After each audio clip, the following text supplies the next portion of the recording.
ఏపీలో మరోసారి అధికారం ఖాయమని వైసీపీ చెబుతోంది. జగన్ మరోసారి సీఎంగా ప్రమాణం ఖాయమని నమ్మకంతో ఉంది.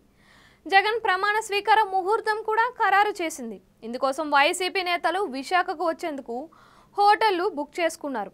విమాన ప్రైవేటు బస్ ఛార్జీలు రెట్టింపు అయ్యాయి. అసలు ఫలితాలు రాకుండానే వైసీపీ ఇంతలా ఎందుకు హంగామా చేస్తుంది? ఇది విశ్వాసమా, అతి విశ్వాసమా?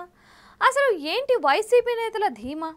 ముఖ్యమంత్రి జగన్ తనకు రెండోసారి అధికారం దక్కినట్లేనని ధీమాగా ఉన్నారు. ఎన్నికల తర్వాత ఐపాక్ టీంతో సమావేశంలో 2019లో వచ్చిన 151 అసెంబ్లీ 22 ఎంపీ సీట్ల కంటే ఎక్కువ విజయం సాధిస్తామని విశ్వాసం వ్యక్తం చేస్తున్నారు.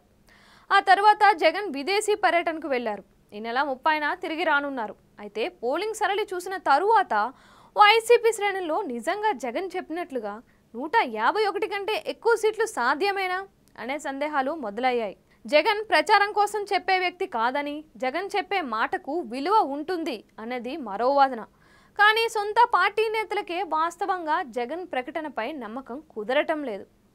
ఇక బొత్స, వైవి సుబ్బారెడ్డి లాంటి నేతలు జగన్ రెండోసారి సీఎంగా ప్రమాణ స్వీకారం ముహూర్తం కూడా ప్రకటించేశారు. జూన్ 9న జగన్ విశాఖలో ప్రమాణ స్వీకారం చేస్తారని ఫిక్స్ చేశారు. జగన్ మరోసారి సీఎం కావటం ఖాయమని నమ్ముతున్న వైసీపీ నేతలు ఆ రోజు కోసం విశాఖలో హోటళ్లు కూడా బుక్ చేసుకుంటున్నారు. విమానాలు ఆ రోజుకు విశాఖ వచ్చేవి ఫుల్ అయ్యాయి. ప్రైవేట్ బస్సులు ఏర్పాట్లు చేస్తున్నారు. కొన్ని ట్రావెల్స్ జూన్ 8, 9 తేదీలో విశాఖకు ఛార్జీలను రెట్టింపు చేశాయి. సోషల్ మీడియాలో జగన్ చెప్పిన విధంగానే సీట్లు గెలుస్తామంటూ సర్వే నివేదికలు, అంచనాలను వెల్లడిస్తున్నారు. ఇదే సమయంలో అటు చంద్రబాబు క్యాంపు గెలుపు అంచనాలపై మౌనం పాటిస్తోంది. వైసీపీ 2019లో 51% ఓట్ షేర్ సాధించింది. ఫలితంగా 151 సీట్లు వచ్చాయి. ఈసారి 2% వరకు పోలింగ్ పెరిగింది. ఇది ప్రభుత్వ వ్యతిరేక ఓటు అని ప్రతిపక్షాలు, కాదు అనుకూల ఓటు అని వైసీపీ నేతలు వాదిస్తున్నారు.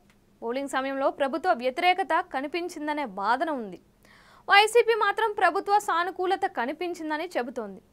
కొందరు వైసీపీ నేతలు సీట్ల సంగతి ఎలా ఉన్నా అధికారంలోకి రావటం ఖాయమని ధీమా వ్యక్తం చేస్తున్నారు. 1.69 కోట్ల మంది మహిళలు ఓట్లు వేశారని, మెజార్టీ తమకే దక్కుతుందని విశ్లేషిస్తున్నారు. అదే సమయంలో మెజార్టీ వర్గాలు వైసీపీ పాలనపైన ఆగ్రహంతో ఉన్నారనే విశ్లేషణ ఉంది.